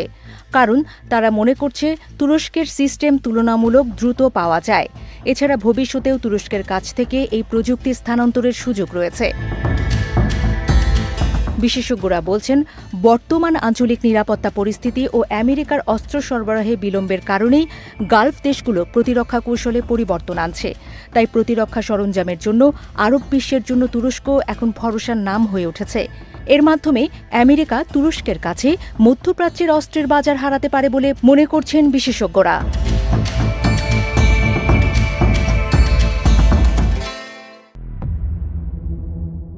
মধ্যপ্রাচ্যের ভূরাজনীতিতে কি তবে সূর্যাস্ত ঘটতে যাচ্ছে ওয়াশিংটনের? যখন ডোনাল্ড ট্রাম্পের যুদ্ধ আংদেহী মনোভাব পুরো অঞ্চলকে আগুনের মুখে ঠেলে দিচ্ছে, তখন শান্তির কারিগর হিসেবে আবির্ভূত হয়েছে বেইজিং। চীনের প্রেসিডেন্ট শি জিনপিংয়ের 4 দফা প্রস্তাব এখন বিশ্ব কূটনীতির কেন্দ্রবিন্দু। যে প্রস্তাবকে ইরান কেবল সমর্থনই করেনি, বরং একে দেখছে দীর্ঘস্থায়ী নিরাপত্তা ও যৌথ উন্নয়নের একমাত্র পথ হিসেবে। কিন্তু প্রশ্ন হলো, কেন ট্রাম্প এই শান্তির পথে বাধা হয়ে দাঁড়িয়েছেন? কেন তিনি পাকিস্তানের মাধ্যমে আসা তেহরানের প্রস্তাবকে অগ্রহণযোগ্য বলে উড়িয়ে দিলেন? বেইজিংয়ে নিযুক্ত ইরানি রাষ্ট্রদূত আব্দুর রেজা রহমানি ফজলি সোমবার এক স্পষ্ট বার্তায় জানিয়েছেন, মধ্যপ্রাচ্যে স্থায়ী শান্তি প্রতিষ্ঠায় চীন যে পরিকল্পনা দিয়েছে তার পূর্ণ বাস্তবায়ন চায় ইরান। এই পরিকল্পনার 4টি স্তম্ভ হল জাতীয় সার্বভৌমত্বের প্রতি শর্তহীন সম্মান, আন্তর্জাতিক আইনের শাসন, উন্নয়ন এবং নিরাপত্তার মধ্যে নিখুঁত ভারসাম্য। বিশ্লেষকরা বলছেন, এই 4 দফা আসলে মার্কিন খবরদারির মুখে একটি শক্তিশালী চপেটাঘাত। যেখানে যুক্তরাষ্ট্র কেবল নিষেধাজ্ঞা আর অবরোধের ভাষা বোঝে, সেখানে চীন কথা বলছে পারস্পরিক উন্নয়নের। সংযুক্ত আরব আমিরাতের প্রেসিডেন্টের সঙ্গে বৈঠকের সময় শি জিনপিং যখন এই পরিকল্পনা পেশ করেন, তখন থেকেই পরিষ্কার ছিল যে মধ্যপ্রাচ্যের শক্তিশালী দেশগুলো এখন বেইজিংয়ের দিকেই ঝুঁকছে। কিন্তু শান্তির এই পথে মূল বাধা হয়ে দাঁড়িয়েছেন ডোনাল্ড ট্রাম্প। পাকিস্তান এই সংকটে মধ্যস্থতাকারী হিসেবে কাজ করলেও ট্রাম্পের ট্রুথ সোশ্যাল পোস্ট প্রমাণ করে তিনি কোনো যুক্তির ধার ধারেন না। ইরান স্পষ্ট জানিয়েছিল, আলোচনার প্রথম শর্ত হতে হবে যুদ্ধ বন্ধ এবং লেবানন সহ অ্যাক্সিস অব রেজিস্ট্যান্সের ওপর ইসরায়েলি হামলা বন্ধ করা। কিন্তু ট্রাম্পের কাছে তেহরানের এই মানবিক দাবিগুলো অপছন্দনীয়। তেহরান স্পষ্ট করে বলেছে, পারমাণবিক ইস্যু নিয়ে পরে আলোচনা হতে পারে, কিন্তু আগে গণহত্যা বন্ধ করতে হবে। পারস্য উপসাগরে নৌ চলাচলের অধিকার রক্ষায় ইরানের অনড় অবস্থান ট্রাম্পের দম্ভকে চূর্ণ করে দিয়েছে। ওয়াশিংটন যখন ইরানের জবাব প্রত্যাখ্যান করে, তখন তারা আসলে শান্তির পথকেই বন্ধ করে দেয়। এই সংঘাতের মূলে রয়েছে সেই ভয়াবহ ২৮ ফেব্রুয়ারি। শান্তি আলোচনা চলাকালীন মিনাব শহরের প্রাথমিক বিদ্যালয়ে মার্কিন টমাহক মিসাইলের সেই হামলায় ১৬৮ জন মাসুম শিশু প্রাণ হারিয়েছিল। ইরানের লিগ্যাল মেডিসিন সংস্থার সাম্প্রতিক রিপোর্ট বলছে, এই অসম যুদ্ধে নিহত ৩৩৮০ জনের মধ্যে উল্লেখযোগ্য সংখ্যক নারী এবং চিকিৎসাকর্মীও রয়েছেন। এই বর্বরতার প্রতিবাদেই ইরান ১০০ দফা হামলা চালিয়ে নিজেদের শক্তি জানান দিয়েছিল। এখন চীনের প্রস্তাবের মাধ্যমে ইরান বিশ্বকে দেখাতে চায় তারা শান্তিতে বিশ্বাসী, কিন্তু কোনো দালালি বা অসম্মানজনক চুক্তিতে নয়। মধ্যপ্রাচ্যে এখন আর একক মোড়লগিরি চলবে না। ট্রাম্পের প্রত্যাখ্যান সত্ত্বেও বেইজিং এবং তেহরানের এই ক্রমবর্ধমান ঘনিষ্ঠতা প্রমাণ করে বিশ্বের নতুন মেরুকরণ শুরু হয়ে গেছে। পশ্চিমা বিশ্বের পতন কি তবে এই যুদ্ধ দিয়েই শুরু হবে?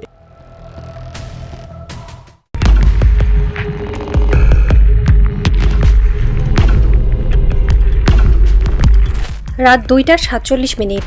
বঙ্গোপসাগরের কোল ঘেঁষা উপকূলীয় রাডার স্টেশনটির ভেতরে টিমটিমে আলো জ্বলছে। মনিটরের সবুজ আভায় ভেসে উঠেছে গোটা আকাশসীমার প্রতিচ্ছবি। হঠাৎ কর্তব্যরত তরুণ ফ্লাইট লেফটেন্যান্টের চোখ আটকে গেল স্ক্রিনের একেবারে দক্ষিণ পূর্ব কোণে একটি অচেনা বিন্দু। কোনো ফ্লাইট প্ল্যান নেই, ট্রান্সপন্ডার সিগন্যাল বন্ধ। সে কেবল নিঃশব্দে দ্রুত গতিতে এগিয়ে আসছে বাংলাদেশের জলসীমার দিকে। রুমের ভেতরকার তাপমাত্রা যেন মুহূর্তে কমে গেল ৫ degree.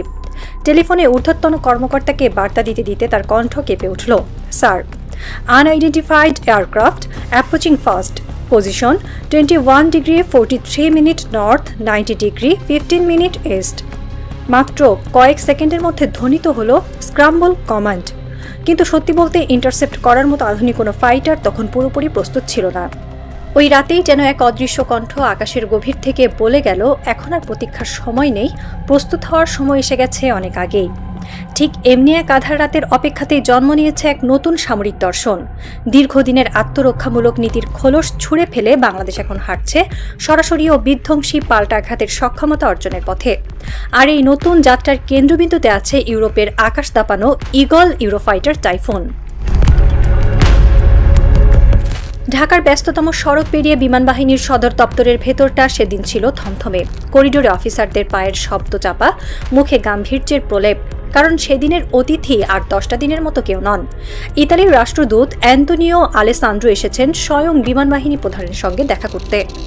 Air chief marshal Hasan Mahmud খানের কক্ষে যখন দুই পক্ষ মুখোমুখি বসলেন, তখন টেবিলে ফাইল বন্দী ছিল এক সুদূর প্রসারী স্বপ্ন।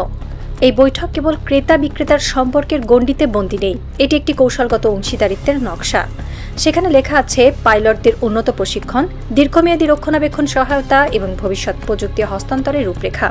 দীর্ঘদিন ধরেই বাংলাদেশের আকাশ প্রতিরক্ষা নির্ভরশীল ছিল রাশিয়ার প্রযুক্তির ওপর, কিন্তু বৈশ্বিক ভূ রাজনীতির টানাপোড়েনে যন্ত্রপাতির রক্ষণাবেক্ষণের ক্রমবর্ধমান চ্যালেঞ্জ এবং আধুনিকায়নের চাপ বাংলাদেশকে ঠেলে দিয়েছে পশ্চিমা প্রযুক্তির দিকে। ইতালির সঙ্গে এই সম্পর্ক তাই শুধু কেনাকাটা নয়, এটি এক নতুন সামরিক কূটনীতির জন্ম। অন্তর্বর্তীকালীন সরকারের সময়েই এই বীজ রোপিত হয়েছিল। এখন সেই চারাগাছ মহিরু হওয়ার পথে। প্রশ্নটা সহজ কিন্তু গভীর। কেন এই বিমানই হয়ে উঠল বাংলাদেশের প্রথম পছন্দ? এর উত্তর লুকিয়ে আছে টাইফুনের নৃশংস ক্ষমতার ভেতর। এটি 4.5 প্রজন্মের একটি মাল্টিরোল ফাইটার, যার ডেল্টা উইং কাঠামো আকাশে এনে দেয় অকল্পনীয় গতিময়তা। টাইফুনের সবচেয়ে ভয়ঙ্কর অস্ত্র এর ক্যাপ্টরি AIS রাডার। এই ইলেকট্রনিক চোখ এতটাই শক্তিশালী যে শত্রুর স্টেলথ বিমানও এর কাছে ধরা পড়ে যায় বহুদূর থেকেই। এর ডানার নিচে থাকছে আকাশ থেকে আকাশে নিক্ষেপণযোগ্য প্রাণঘাতী মেটিওর ক্ষেপণাস্ত্র। যে গতিতে এই মিসাইল ছুটে যায় তা এড়ানো শত্রুপক্ষের বিমানের পক্ষে প্রায় অসম্ভব। অন্যদিকে ভূমিতে হামলার জন্য আছে ব্রিমস্টোন ও স্ট্রম শ্যাডোর মতো অস্ত্র। প্রতিবেশী যখন ফরাসি রাফাল বা রুশ সুখই মোতায়েন করছে, ঠিক তখনই টাইফুন হয়ে ওঠে আকাশের ভারসাম্য রক্ষার সবচেয়ে শক্তিশালী হাতিয়ার। এর উপস্থিতি শত্রুকে আগ্রাসনের আগে দ্বিতীয়বার ভাবতে বাধ্য করবে। এটি যুদ্ধের আগের যুদ্ধ, মনের লড়াই, যা টাইফুন উড়োজাহাজ থাকা মানেই জিতে যাওয়া সম্ভব। শুধু ফাইটার জেট নয়, আধুনিক যুদ্ধের চেহারা বদলে দিয়েছে ড্রোন ও ক্রুজ ক্ষেপণাস্ত্র। ইউক্রেনের আকাশ কিংবা মধ্যপ্রাচ্যের মরুভূমি সর্বত্রই দেখা গেছে ভূমি থেকে আকাশে নিক্ষেপণযোগ্য প্রতিরক্ষা ব্যবস্থা ছাড়া দেশ সুরক্ষিত নয়। এয়ার চিফ মার্শালের পরিকল্পনায় এই বাস্তবতা প্রকট। তিনি গুরুত্ব দিচ্ছেন medium and long range surface two air missile সিস্টেমের ওপর। এই ব্যবস্থা কয়েকশো কিলোমিটার দূর থেকেই শত্রুর নিক্ষিপ্ত ক্ষেপণাস্ত্র বা ড্রোন শনাক্ত করে এবং আকাশে সেগুলোকে ধ্বংস করে দেয়। এর মানে একটাই, শত্রুপক্ষের অস্ত্র আর কখনো বাংলাদেশের মাটি স্পর্শ করার সুযোগ পাবে না। রাজধানী ঢাকা থেকে শুরু করে গুরুত্বপূর্ণ সামরিক ঘাঁটি, বন্দর, বিদ্যুৎ কেন্দ্র সবকিছু ঢেকে যাবে এই অদৃশ্য সুরক্ষা বলয়ের নিচে। যুদ্ধের ভাষায় যাকে বলে ডিফেন্স ডেপথ, বাংলাদেশ তা বহুগুণে বাড়িয়ে নিতে চলেছে। এটি কোনো সাধারণ অস্ত্র নয়, এটি আকাশের বুকে এক অদৃশ্য দুর্গ। যুদ্ধ কেবল সুউচ্চ আকাশে সীমাবদ্ধ থাকে না। ভূমিতে সেনাবাহিনীর অগ্রযাত্রা নিশ্চিত করতে এবং শত্রুর মেরুদণ্ড ভেঙে দিতে দরকার হয় একেবারে কাছ থেকে আকাশ সহায়তা। এই জায়গাতে আসে অ্যাটাক হেলিকপ্টারের কথা। বাংলাদেশ বিমান বাহিনী এমন হেলিকপ্টার সংগ্রহের প্রক্রিয়া শুরু করেছে যা সজ্জিত থাকবে anti tank guided missile, night vision প্রযুক্তি এবং আধুনিক রকেট পডে। বিশেষ করে মিয়ানমার সীমান্ত সহ যে কোনো সংবেদনশীল এলাকায় টহলরত শত্রু বহরকে থামিয়ে দেওয়ার জন্য এই হেলিকপ্টারগুলো হবে এক একটি গেম চেঞ্জার। কালনাগিনীর মতো এরা ঘুরবে নিচু আকাশে, প্রয়োজনে মুহূর্তের মধ্যে নেমে এসে ধ্বংস করবে শত্রুর সাজোয়া যান, ট্যাঙ্ক বহর কিংবা লুকানো বাংকার। আধুনিক হাইব্রিড যুদ্ধে এই ক্ষমতা ছাড়া বিজয় অসম্ভব, আর বাংলাদেশ সেই সক্ষমতা অর্জনের পথে অনেকটাই এগিয়ে গেছে। বাংলাদেশ বিমান বাহিনীর বর্তমান নেতৃত্ব যে সামরিক দর্শন গ্রহণ করেছেন তা এই অঞ্চলের ইতিহাসে তুলনাহীন। এতদিন নীতি ছিল সহনশীলতার। আত্মরক্ষা শব্দটির অর্থ দাঁড়িয়েছিল প্রতিপক্ষের আঘাত সহ্য করে নেওয়া। কিন্তু এবার আর নয়, নতুন নীতি স্পষ্ট। বাংলাদেশ কখনো প্রথমে আঘাত করবে না, কিন্তু কেউ আঘাত করলে সেই আঘাত মুখ বুজে সহ্য করা হবে না, বরং সেই আঘাতের উৎসস্থলে পৌঁছে শত্রুর ঘাঁটি ধ্বংস করার সক্ষমতা অর্জন করতে হবে। ইউরোফাইটার, টাইফুন, দূরপাল্লার ক্ষেপণাস্ত্র, অ্যাটাক হেলিকপ্টার সবই এই নীতির বাস্তব রূপ। এটি প্রতিবেশীদের জন্য কোনো হুমকি নয়, বরং এটি একটি পরিষ্কার বার্তা। বাংলার আকাশে খেলতে এলে মূল্য চোকাতে হবে। যে কোনো উস্কানি বা আকাশসীমা লঙ্ঘনের চেষ্টার জবাব হবে বিধ্বংসী ও তাৎক্ষণিক। এই দর্শনই আগামী প্রজন্মের জন্য নিরাপদ আকাশের নিশ্চয়তা বয়ে আনবে। 2026 থেকে 2030 সালের মধ্যে বাংলাদেশ বিমান বাহিনীকে এক অভূতপূর্ব রূপ দিতে যে ব্লুপ্রিন্ট প্রণীত হয়েছে, ইতালির সঙ্গে এই বিমান চুক্তি তারই সবচেয়ে দৃশ্যমান অধ্যায়। রাডার স্টেশন থেকে দূরপাল্লার ক্ষেপণাস্ত্র, অ্যাটাক হেলিকপ্টার থেকে সুপারসনিক ফাইটার, সবকিছুর সমন্বয়ে গড়ে উঠছে বহুমাত্রিক প্রতিরক্ষা জাল। ইতালির রাষ্ট্রদূত ও বিমান বাহিনী প্রধানের বৈঠক সফল চুক্তিতে রূপান্তরিত হওয়া মানেই বাংলার আকাশে এক নতুন সূর্যোদয়। দক্ষিণ এশিয়ার সামরিক মানচিত্রে বাংলাদেশ নিজেকে প্রতিষ্ঠিত করছে এক অপরাজেয় বিমান শক্তি হিসেবে। এটি কেবল অস্ত্রের শক্তি নয়, এটি সাহসিকতা এবং আত্মবিশ্বাসের গল্প।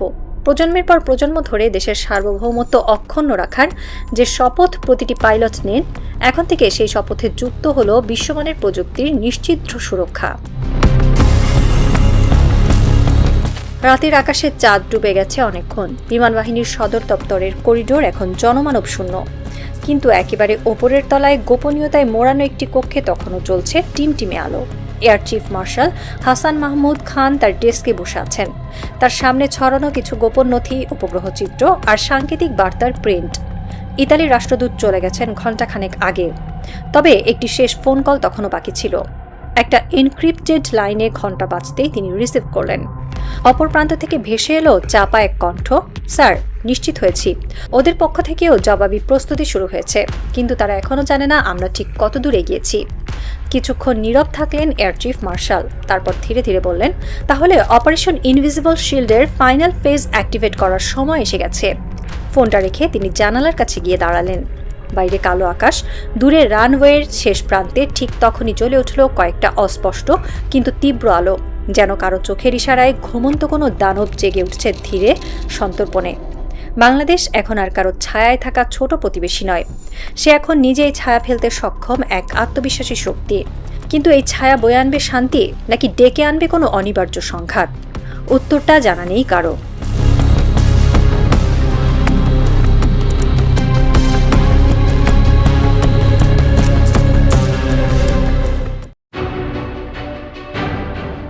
ইরানের বিরুদ্ধে যুদ্ধের উদ্দেশ্য প্রেসিডেন্ট ডোনাল্ড ট্রাম্প স্পষ্টভাবে ব্যাখ্যা করতে পারেননি বলে মনে করেন অধিকাংশ মার্কিন নাগরিক। বার্তা সংস্থা রয়টার্স ও ইপসোসের যৌথ জরিপে এ তথ্য উঠে এসেছে। স্থানীয় সময় সোমবার 11 মে প্রকাশিত 4 দিনের এই জরিপে দেখা গিয়েছে অংশগ্রহণকারীদের 66% মনে করেন যুক্তরাষ্ট্র কেন ইরানের সঙ্গে যুদ্ধে জড়িয়েছে সে বিষয়ে ট্রাম্প পরিষ্কার ব্যাখ্যা দেননি। এই মতের পক্ষে প্রতি 3 জন রিপাবলিকান সমর্থকের 1 জন এবং প্রায় সব ডেমোক্র্যাট সমর্থকই রয়েছেন। জরিপে অংশ নেওয়া 63% মানুষ বলছেন জ্বালানির দাম বৃদ্ধির কারণে তাদের পারিবারিক আর্থিক পরিস্থিতি ক্ষতিগ্রস্ত হয়েছে। মার্চে পরিচালিত একই ধরনের জরিপে এই হার ছিল 55%। এদিকে ট্রাম্পের জনপ্রিয়তা সামান্য বেড়েছে, বর্তমানে তার জনপ্রিয়তার হার 36%, যা এপ্রিলের শেষ দিকের জরিপের তুলনায় 2% বেশি। তবে যুদ্ধ শুরুর আগে 40% জনপ্রিয়তার নিচেই রয়েছে তার অবস্থান। 2025 সালের জানুয়ারিতে নতুন মেয়াদ শুরু করার সময় ট্রাম্পের জনপ্রিয়তার হার ছিল 47%। নির্বাচনী প্রচারণায় তিনি জীবনযাত্রায় ব্যয় কমানোর প্রতিশ্রুতি দিয়েছিলেন। জরিপে অংশ নেওয়া প্রায় 75% মানুষ মনে করেন গ্যাসের দাম বৃদ্ধির জন্য ট্রাম্প প্রশাসনের কিছু না কিছু দায় রয়েছে। এর মধ্যে অর্ধেক রিপাবলিকান সমর্থকও রয়েছেন। কোন রাজনৈতিক দল বেশি দায়ী এমন প্রশ্নে 65% উত্তরদাতা রিপাবলিকানদের দোষারোপ করছেন। বিপরীতে 27% বলছেন ডেমোক্র্যাটরা বেশি দায়ী। প্রতি 5 জনের 4 জনই মনে করেন সামনে জ্বালানির দাম আরও বাড়তে পারে। আগামী নভেম্বরে যুক্তরাষ্ট্রের মধ্যবর্তী নির্বাচনে প্রতিনিধি পরিষদ ও সিনেটে নিজেদের অল্প ব্যবধানের সংখ্যাগরিষ্ঠতা ধরে রাখার লড়াইয়ে নামবেন রিপাবলিকানরা। বিশ্লেষকদের মতে জ্বালানির উচ্চমূল্য তাদের জন্য বড় রাজনৈতিক ঝুঁকি হয়ে উঠতে পারে। জরিপে আরও দেখা গিয়েছে যদি গ্যাসের দাম বর্তমান অবস্থায় থাকে তাহলে প্রতি 10 জনের প্রায় 3 জন তাদের গ্রীষ্মকালীন ভ্রমণ পরিকল্পনা কমিয়ে দিতে পারেন। অনেকের ভ্রমণ বাতিল বা কম দূরত্বে যাওয়ার কথাও ভাবছেন। যুদ্ধ শেষ হলে জ্বালানির দাম কমে আসবে বলে ট্রাম্প বারবার আশ্বাস দিলেও বিশ্লেষকরা বলছেন বাস্তবে তা দ্রুত সম্ভব নাও হতে পারে। সংঘাতে কোন পক্ষ এগিয়ে আছে এ নিয়েও মার্কিন জনগণের মধ্যে বিভক্তি রয়েছে। জরিপে মাত্র 1/3 বলছেন যুক্তরাষ্ট্র সুবিধাজনক অবস্থানে রয়েছে, অন্যদিকে প্রতি 7 জনের 1 জন মনে করেন ইরান এগিয়ে আছে। বাকিরা বলছেন তারা নিশ্চিত নন অথবা কোনো পক্ষই স্পষ্টত এগিয়ে নেই।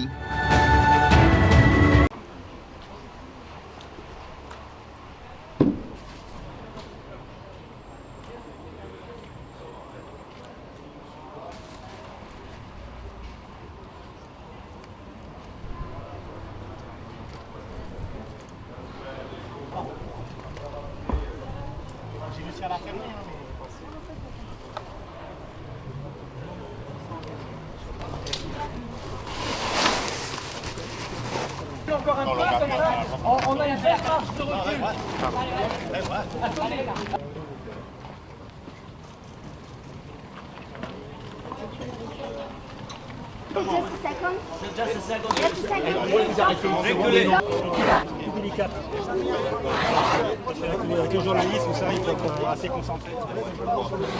Voilà. Donc là, écoutez, tapis rouge.